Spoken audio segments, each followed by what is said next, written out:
But as you begin to grasp the magnitude of these things, when you start talking about the tremendous earthworks of North America, of which only a small fraction still exist, the structures in the Amazon, which to me was the most incredible part of America before was. Thank you. I kind of was getting the gist of it, but when I read that, I'm like, oh wow, because I had studied considerably in depth into the North American monumental earthworks, have visited most of the extant ones that still remain, very impressive, and then find out there's even a greater magnitude in South America, in the Amazon. That was mind-blowing to me. And many of them unexplored.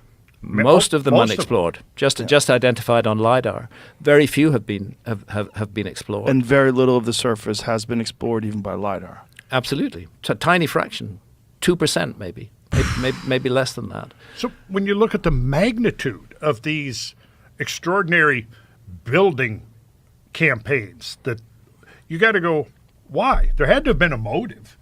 There's such an incongruity there between the idea of hunter-gatherers or even subsistence farmers undertaking projects of such enormous magnitude.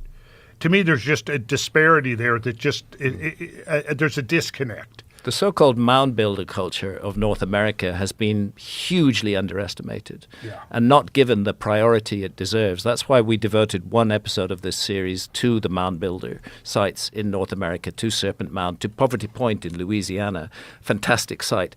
The thing that's not realized is that the vast majority of what stood here 600 years ago has been destroyed.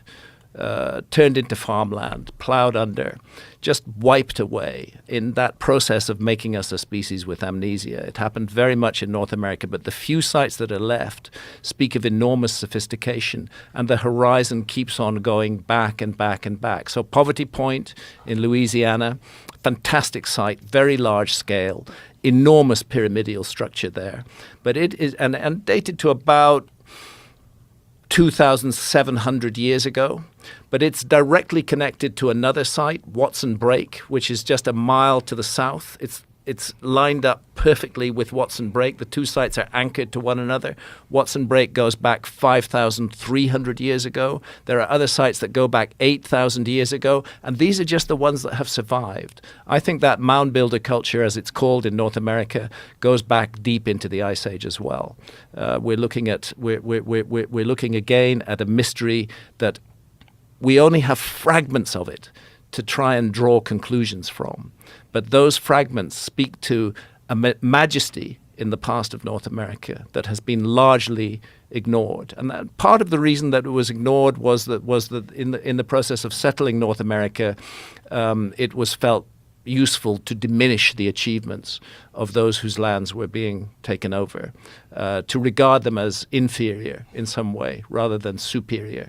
But when you look at the works of their hands, you see that superior people were definitely involved in North America, and that they have a very ancient culture which has been, sadly unrecognized. And again, with the destruction caused by the Younger Dryas impact theory, most of it would be gone. Well, absolutely. The effect of that cannot be overestimated. The scale of the flooding across North America in the 400 or 500 miles south of the ice cap. Roughly, the ice cap went down roughly to about Minnesota, something like that.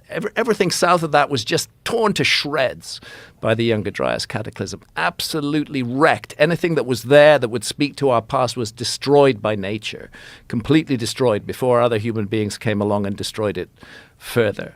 And I just think it's important that we allow alternative voices to speak out, and that's one of the things that I really appreciate about your show, Joe, because you have a major platform, you reach a major audience, and what you're doing is you're allowing alternative voices to speak out. A lot of people misunderstand what you're doing, but what you're doing is actually allowing voices that had been suppressed to speak out, and thus provide the general public with more options, with more to think about than they had before.